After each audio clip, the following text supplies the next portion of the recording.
gabi mga ka-Cordy! Welcome sa pinakabonggang podcast tuwing linggo ng gabi. Ako si AV, ang inyong PIA buddy mula Baguio City. At ako naman si Venus, ang inyong PIA sweetie mula Latri. Ito ang podcast na gawang Gen Z para sa Gen Z. Skirt! Kaya naman Venus, are you ready to get connected?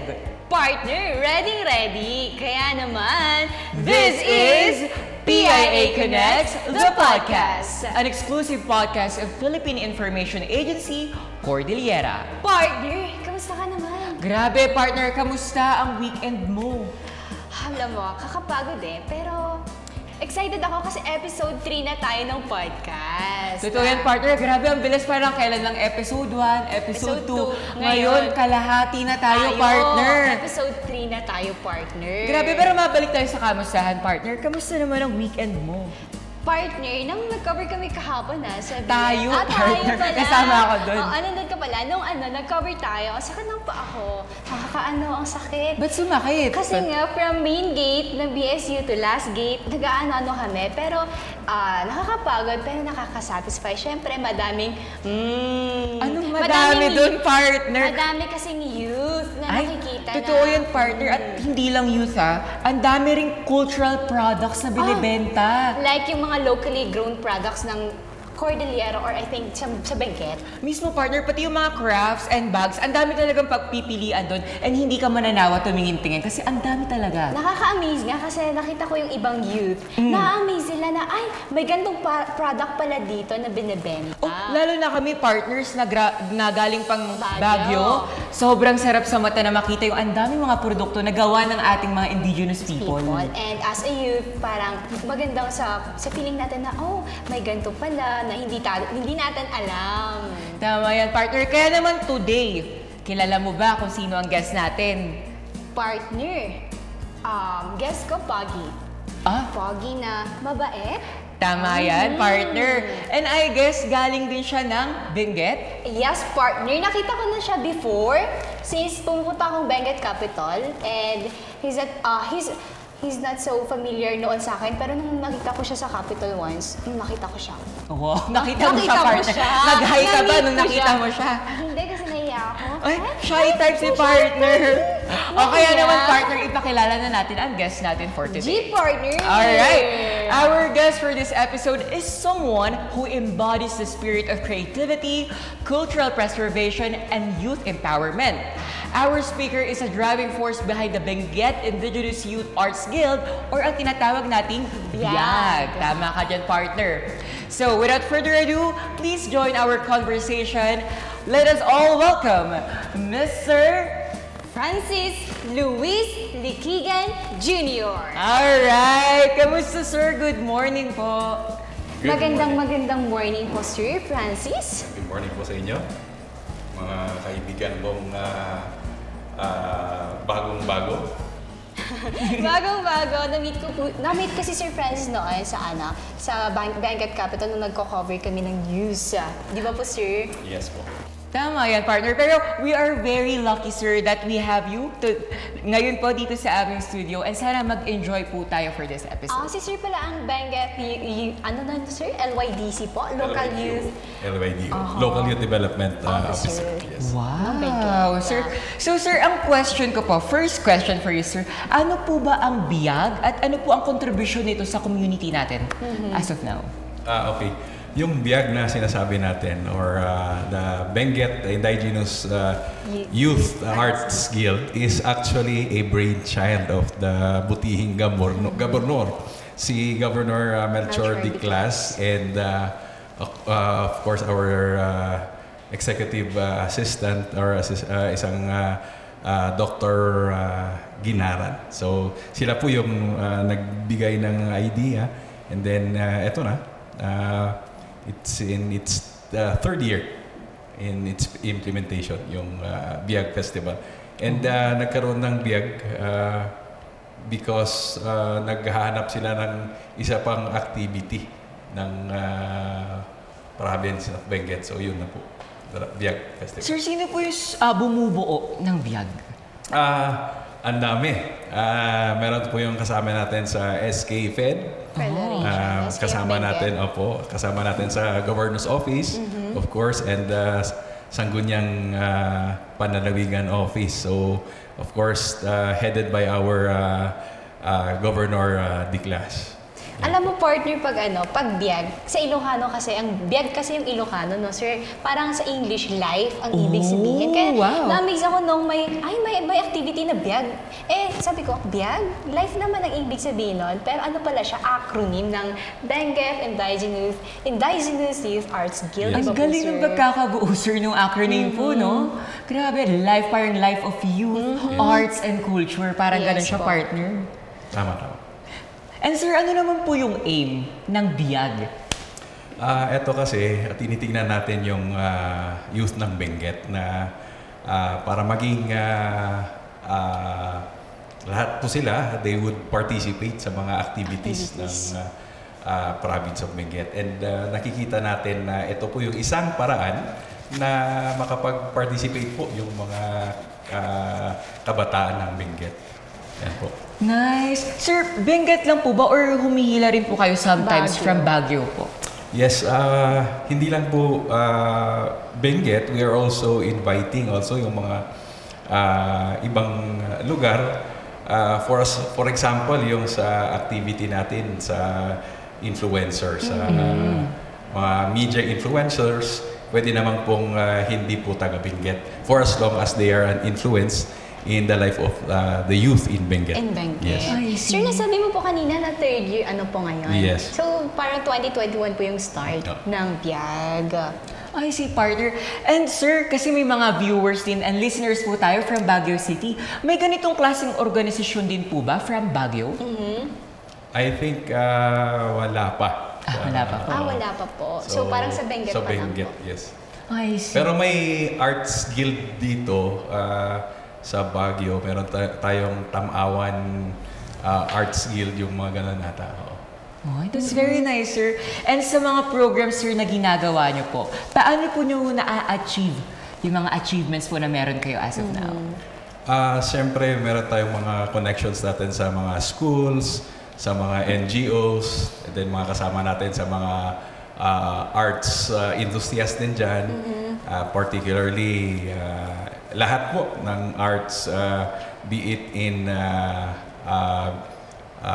for example, sa painting, marami pong mga artists na kasama natin dyan.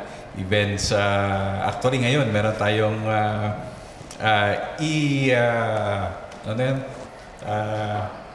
may e-games, mga ganun. ML ba yan, sir? Yes. Mga ganun. Call Mga of ganyan. Duty. Call of Duty. Oo. Taray. Oo. Parang bago lang po yun, no, sir? Oo. Na part ng program ng biyag. Oo, katatapos lang kahapon. Kayo po ba, sir? Nag-i-games din po ba kayo? Ibang e-games. Ibang e-games. Ibang e-games po, Pero sir. at least nag-i-games pala si sir. Pero personally, sir, gusto ko po malaman, ano po yung pinaka-favorite yung naging program ng ng biyag? biyag. Well, meron kasi tayong tinatawag na Youth Summit. So, Youth yun yung Summit. mga time na pinapakinggan natin yung mga hinangin naman ng mga youth, particularly kung ano po yung gusto sanang ma-achieve ng mga youth ng Benguet.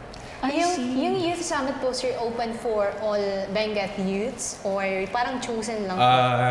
Kasi yung pondo po is limited, so we have to choose po yung mga mag-join.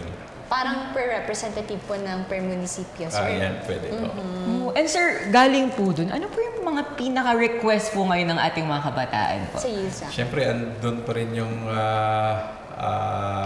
ngayon, we are having a Indigenous Cultural Youth Summit naman ngayon. Indigenous. Yes, on April 26. Partner, sabi mo kanina, ano kaya yung pinaka-request ng youth? Paano pag na-request na kunwari lalaki? Paano pag na-request na yung, eto, gusto ko ng ganito, mabibigay ba? Siyempre, depende naman po sa nila, sir, sa request yes. na inaano. And sa dami siguro, sir, ng may gusto po. Yan.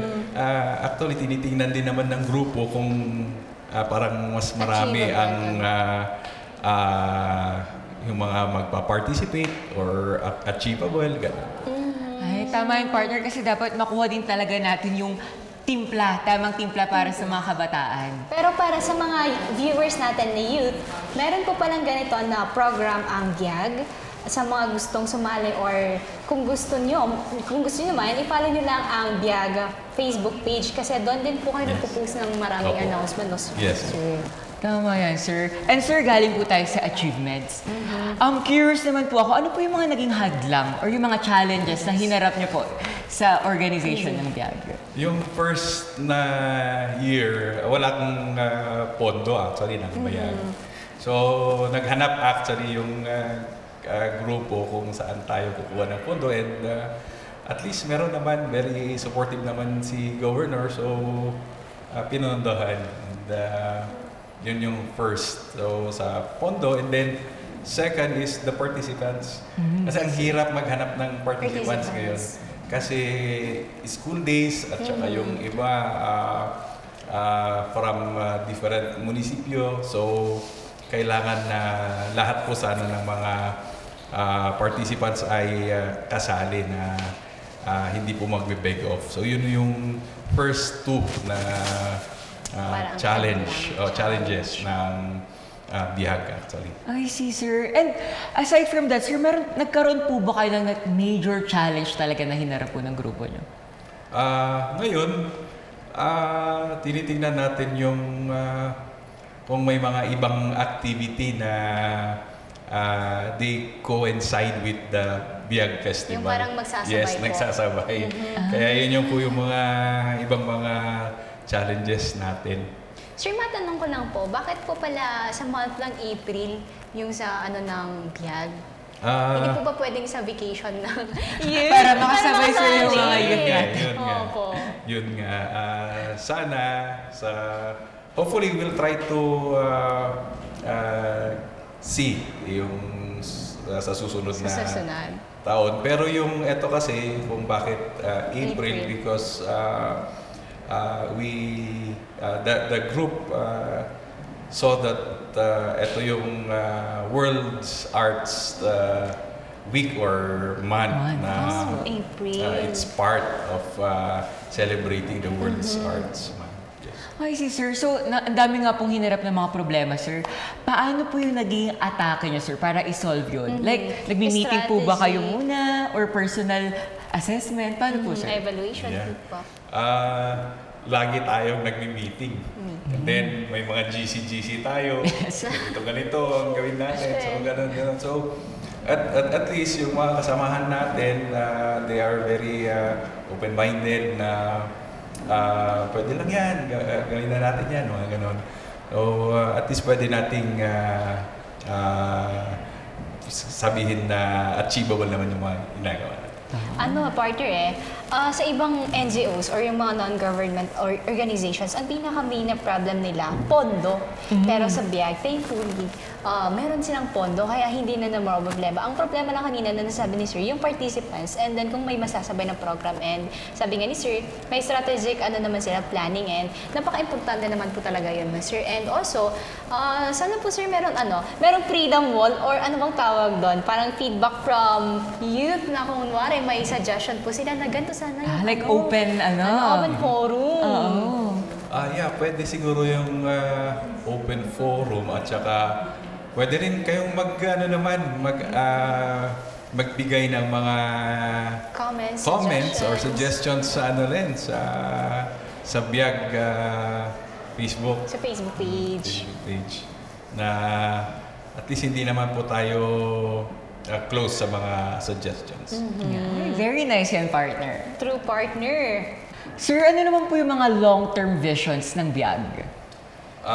Yun sana, maipapasa natin yung etong mga activities or yung heart ng group ng BIAG sa mga susunod na generation and paigtingin pa yung etong activity na ito. Wow. Sir, curious ako, personally po, paano niyo po yun mini-maintain, sir? Yung ganong atake po? Ito kasi, collaborative group kasi ito. So, collaborative effort. And yun yung isa sa mga secrets ng to have a good group or good activity, yan, kailan po natin. Connections din po Yes, talaga. yes. Sir. Parang PIA Connects. Sabi niya kanina, nasabi niya na collaborative effort. So sir, ano-ano po or sino-sino po yung mga agencies or mga NGOs or organizations po na tumutulong sa BIAG program? Ngayon na BIAG, we also invited BGMP sa district para naman ma-showcase din naman yung mga products ng mga persons deprived of liberty na para yung PDL po. para makikita nila na yung mga meron din naman pong ginagawa yung mga kaibigan natin sa BGMP and sa mga nandun sa preso. And we also have, of course, our Kadiwa program na kasama din sa BIAG ngayon. And of course, that is through the DA, Department of Agriculture. And meron po tayong mga iba't ibang trainers or trainees na galing din ng Manila. Particularly, we also had our ride shop workshops sa isang lugar natin sa Benguet, and meron po tayong mga writers na training for 2 days. Oh, 2 days yung training. Yes. Parang journalism, writing workshop. Taray. So sir, napakadaming collaboration po. Talaga. Pero sir, para po sa inyo, as of now, sino pa po yung parang minamata nyo po na, gusto ko ito makakollaborate tong organization na to? Since tinitingnan natin yung mga artists natin na writers, parang yun yung isa sa mga iniim ng BIAG na i-develop sa Benguet, yung sa mga Benguet writers. Benguet Writers. Ang ganda. May mga example na po ba, sir, or may mga gawa na po ba sila na pwede pong makita ng public? Actually, yung isa, nanalo ata siya nanalo siya ng first prize. Wow. Sa I forgot the yung program sa Manila. Nanalo siya ng Local, national competition yes, po, sir. yes, it's a national competition. From Benguet po talaga, From sir. Benguet, yes. Grabe, sir. Ay, may mga napapanalunan na po pala. So for you, sir, ano po yung biggest milestone or pinakatumatak na milestone po ng BIAG? For the past 3 years, yes, nakikita natin na ang dami palang mga maraming mga bata na maraming talent na mag-paint. And from 5 years old, 4 years old, yung last was a 4-year-old na painter. And ito yung mga tinitingnan natin na magandang i-develop pa sa kanila. So, yan po yung mga gusto nating gawin pa. Doon po, sir, sa mga artist ng, po sa painting, meron na po kayong workshop din po para doon or magsisimula pa lang? Nagsisimula pa lang, and then ngayon yung bukas is training for photography. Photography partner. Wow! Very, program natin, partner. Parang very common. pwede tayo doon. Pwede po ba kami doon, sir? Pwede. Pwede. Gusto ko yung partner. Aside from photography, sir, ano pa po yung... Ibang workshops. Yung mga workshops na iba, meron tayo ngayon is percussion, drums, and instruments. Musical instruments. Sa mga native instruments, yes. Sa mga musically inclined Yes. po. Usually, kaya tinitrain tapos sinasama sa competition din. So may mga Battle of the Bands competition, meron tayong mga may debate din tayo. Debate. Yes. Aray, partner. Ikaw, partner, saan mo gustong jumoin sa mga programs nila, sir? Parang lahat. Sir, mahilig pa ako sa acting, Sa theater. acting, May mga theater ganun po play. bang in-offer po as of now? Hopefully, the next years. Next years. Abangan Yan mo, ang request ko partner. po, sir. Masali. Pero sir, paano po pala sumali sa org niyo po, if ever? Meron po bang mga certain requirements na dapat sir? Actually, we invite. And then, for example, sa grupo nyo, halimbawa dito, we can also invite the group to participate sa activity natin. So, wala pong registration fee? Wala sir? naman. Sa mga viewers natin, walang registration fee ha? Yes. Join lang ng join, guys. Mas magandang mas marami tayong organizations na sinasalihan. Yes. Lalo na pangkabataan pang ino-offer ng biyag. Tsaka free yun. Cost siya? Cost free. Cost. Tama ka dyan, Cost partner. free. Ayun sir, sa generation po natin ngayon, gaano po kahalaga ang pagpapanatili at pagtangkilik pa rin sa ating indigenous arts and culture, lalo na po sa mga kabataan, sir? Ito kasi, ito lang talagang nawawala ngayon. And sa pananatili na meron tayong ganyan, we have to encourage talaga. Encourage and let them be part of the activity. They have to be parts sa mga programs para challenging naman para hindi po sila mabore yung mga kabataan ngayon. Kasi yung mga kabataan ngayon, mga 45 minutes bore na sila. Sobra, sir. Minsan nga, sir, kahit 2 minutes sa TikTok, di ba? Sa TikTok. Like, yung time span po nila, attention span, Yes. Attention span. sobrang liit lang po, sir. Kaya entertainment. Dapat puro happy sila. Ganun para makas yung attention po Ang nila. tawag ko nga sa kanila is the real generation, REEL. The Real Real Generation. Generation. Instagram Reel. Ay, gusto ko yun. Real The Real Generation. Generation. Pero sir, gusto ko pong malaman, ano po ba yung importansya ng kabataan para po sa inyo, sir?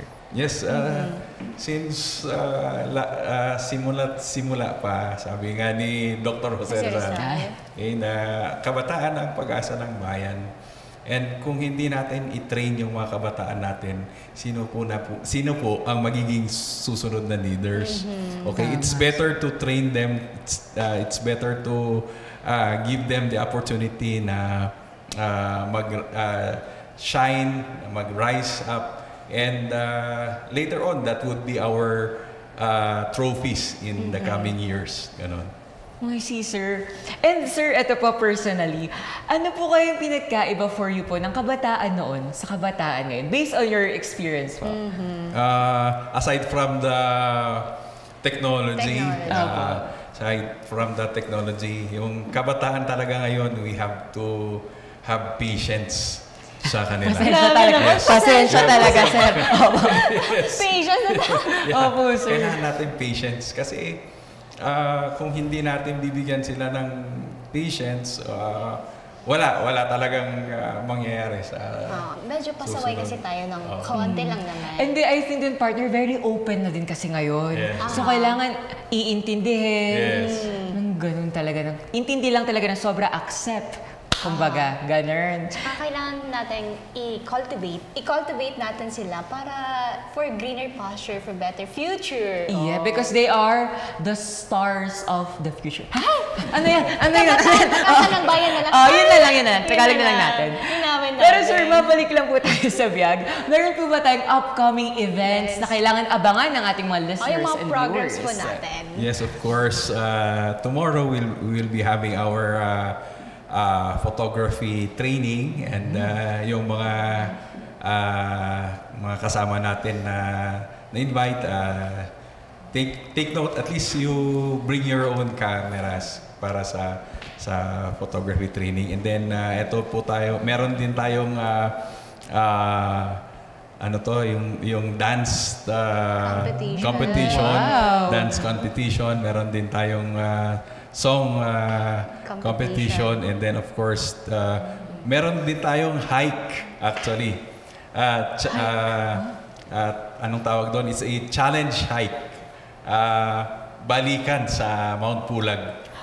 Wow! Grabe yung partner! Sir, kailan po yun, sir? Yung hike po? Saturday. Hindi. Sa Friday, sa Friday. 26 din. 20. Yes. Sir, pwede pa ba kami mag-register dyan? Oo nga, sir. Pwede. Pwede. Parang ang saya ng partner, pero nakakapagod. Pero kaya natin Kaya yan. natin yan, balikan. Siyempre, youth energy. Sir, parang Kaya. ano din po, parang narinig ko din po na parang meron kayong program na bike tour po ba Yes, yun, sir? bike din sa mga kasama natin sa Capitol, and then yung gustong sumama, okay naman. Din tayo. Wow. Pero sir, napakadaming activities po Paano niyo po yung nakaharap lahat, sir? Yeah, meron iba't ibang committee. So, May oo. committee. May And sir, karamihan po ba ng nasa committee is mga youth din po? Or Yes, mix po? mix. Pero karamihan, youth. Youth Yes. talaga. Pati kanina, yung katatapos lang na ecumenical, yung mga youth din na ministers, yung tinawag natin. Nag-offer ng service. Nag-officiate. I see. And sir, ito, pa-last question na po. Pa-last question. Ano po kaya yung highlight initiatives of BIAG and the significant to youth development through culture and arts? So, ito kasi, meron tayong mga writers din, meron na silang linabas mga libro, ganun. Ay, wow. Yes, meron na silang linabas ng mga libro, and then kanina lang, ngayon, they would be launching one of the books na sinulat ng mga bata. And ito yung mga tinitignan natin na outcome sana ng mga nagpa-participate ng BIAG, para hindi lang matapos ang BIAG tapos wala na, but continuity or sustainability na naman ng mga activities na natin. Ang ganda po nun, sir. And sir, paano po kaya natin mako-connect ang kabataan and culture and arts? Para sa inyo, sir. Yes, actually yung isa sa mga libro na ila-launch na, it's a Ibaloy book. And it's a culturally inclined book already, na ito yung kailangan ng mga bata ngayon, na they have to know the roots, and kung hindi mo alam yung pinanggalingan mo, hindi mo alam ang parorowanan mo, sabi nga. Ay, very quotable yan, partner. I love that. Ano lang ako sa sir, sa book, parang ano po siya, historical book, or anong klaseng book po yun, sir? Sa group ng Karaw Group sa Bukod. Sa Bukod, partner. Medyo And for sure, partner, baka may mga curious tayong nakikinig ngayon. Pwede po ba malaman, sir, kung ano po yung title and kung saan po nila mabibili soon or mababasa? Pwedeng tingnan na lang natin sa BIAG Facebook. And yung writer nun is isa mga kasama din natin na participant ng Mr. and Miss Benguet noon. So, yes. Nice. Si Sir Biray. Siya po yung si Sir Biray. writer ng book. Ang ganda. Yes. So, ang daming inihahanda ngayon ng BIAG para sa kabataan ng Benguet. Grabe. Tama ka dyan, partner. Alright, and for our last question, sir, ano po kaya yung pwede niyong masabi sa mga gustong sumuporta o sumali pa sa organisasyon ng BIAG? Kaysa gustong sumali, lahat po, you are invited to join the BIAG Festival, na kung sasabihin mo, wala po akong talent, you can hone naman your talents. Yung willingness naman ng nandun para i-strengthen natin or i-develop natin. So lahat po ng mga bata na gustong sumali ng BIAG Festival, meron po tayong mga kuya at tita, or mga kuya at mga manong at ading na they are willing also to help you hone your talents. Grabe, partner. Ang BIAG hindi lang siya basta organisasyon, isa siyang pamilya. Diba? Nagpo-cultivate sa ating mga youth. Yeah, and it's very nice to know that kasi alam mo naman ngayon, di ba? Katulad nga ng sinabi ni Sir kanina, minsan nakakalimutan na natin yung pinagmulan natin. And most especially, partner, para sa atin na youth ngayon, parang nawawala na yung essence ng culture and arts. Tama. Mas magandang alam pa rin natin yung roots natin para alam natin kung saan tayo papunta sa future. And most especially sa mga parang naiisip na, ay, wala kaming skill talent, meron po tayong program na magso-support or mag-e-enhance sa mga talents and skills nyo. Tama yan. Kaya naman, partner, ano ba ang iyong mga takeaways para sa episode na to? Partner, join now, regret no more. Kasi sa akin, partner, ang dami kong nasayang na experience na, ay, may mga gantong programs pala na hindi natin nasalihan. Sayang, may prize pa, So, ayun, sa mga youth natin dyan, sali lang kayo ng sali, ha? Huwag kayong mahiya. Go lang ng go. Totoo yun, partner. Hanggat bata tayo, go lang ng go. Yes. Try lang ng try. Kung saan ka mag-e-excel, go. Kung Push hindi mo mo man yan. siguradong sasalihan mo, go pa rin. Kasi Push mo lang yan. experience yan, di ba? Para wala tayong mga what-ifs pagtanda natin. Wala tayong regret. Alam mo, partner, ako naman, ang na-realize ko, napaka-importante ng kultura at ng kabataan. Katulad nga ng sinabi ni Sir kanina, magandang alam natin kung saan tayo nagmula. At maganda rin na nurture natin yung mga kabataan natin today kasi sila yung kinabukasan ng bayan natin. Sabi ni Dr. Jose Rizal, Oh, ano sabi niya? kabataan ang pag-asa ng bayan. Oh, tama yan. Tama yan, partner. Tama Kaya yan, naman, partner. ayaw ko mang mag-end ng episode na to, partner. We have to go na kasi may pasok ulit tayo Tama, bukas. partner. Mag-prepare pa tayo. Ready na ba? Ready, partner. Alright, kaya naman, magkita-kita ulit tayo sa susunod na linggo every 5 p.m. sa Facebook page, YouTube channel, and Spotify ng PIA Cordillera. At mapapanood nyo rin kami sa aming news break every Wednesday and Saturday, 6 p.m. din sa Facebook page ng PIA Cordillera. Muli, ako si AB at naniniwala ako sa kasabihan na ang kabataan ay ang kinabukasan ng bayan ng Pilipinas ng ating bukas. Boosh! Ganda nan! At ako naman, si Venus na naniniwalang go lang ng go habang buhay ka pa. Ay, habang kabataan ka pa. Rufa me. Kaya naman, Venus, this is PIA Connects, the podcast.